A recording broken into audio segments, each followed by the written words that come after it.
I got my handy dandy notebook here. I think it's common knowledge that a lot of things happened in World War I and World War II. So I have my notebook here to help me because I could not for the life of me memorize anything. World War I was fought between the Allied powers and the Central powers. The main members of the Allies were France, Britain, Russia, and America, who joined in later. The main members of the Central powers were Austria-Hungary, Germany, and who cares? The assassination of Austrian Archduke Franz Ferdinand set off the entire World War. Austria declared war on Serbia. Russia wanted to defend Serbia, so they declared war on Austria. France declares war on Germany to protect Russia. Germany invades Belgium. That gets Britain and France involved, and that happened within like a couple days. Most of this war was fought with trench warfare, which is basically, in simplest terms, digging a hole and then living and fighting in it for the next couple years. People were dying not just from the actual war, but the conditions of living in the trenches.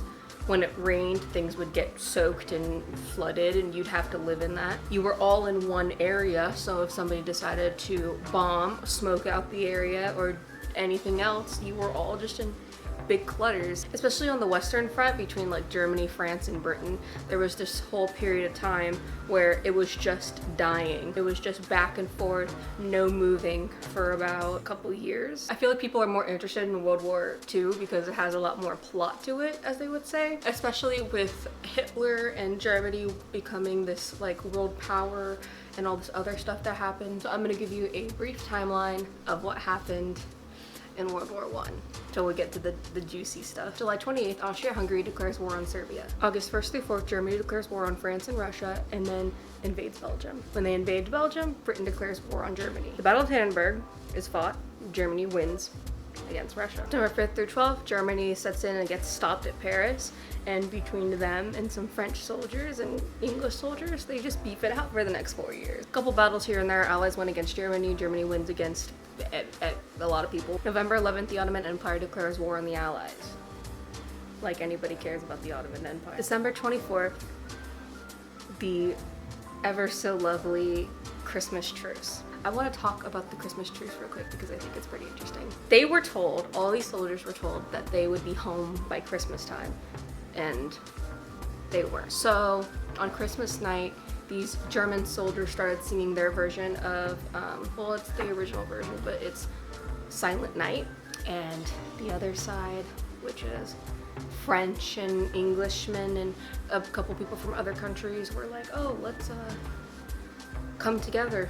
But the two sides didn't speak common languages, so they compromised by playing a couple games of soccer. And these games weren't really competitive, they were just fun. It was them having some bro moments during, you know, Christmas time, which is pretty amazing to happen. But then of course the supervisors weren't really happy about that. They exchanged gifts like cigars and stationery and letters and taught each other different phrases, and it's just crazy. Even with the language barrier, they still came together. But then that ends. August 14th, Bulgaria enters the war. Starting February 21st through December, France defeats Germany. Battle of Somme, July 1st. Killed 1 million people. In 1917, there was the Zimmermann telegraph, which was infiltrated.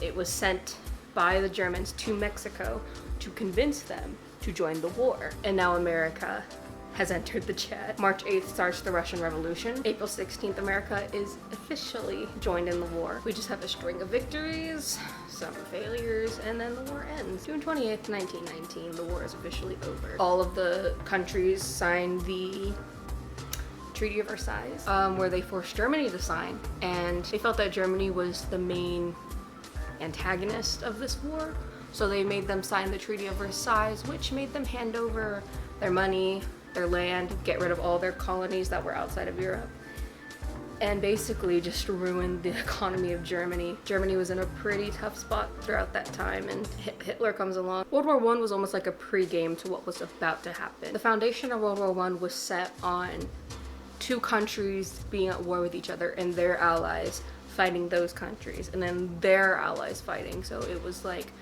two groups of people like coming together without even needing to know what's going on, you know? It's just wartime, brothers.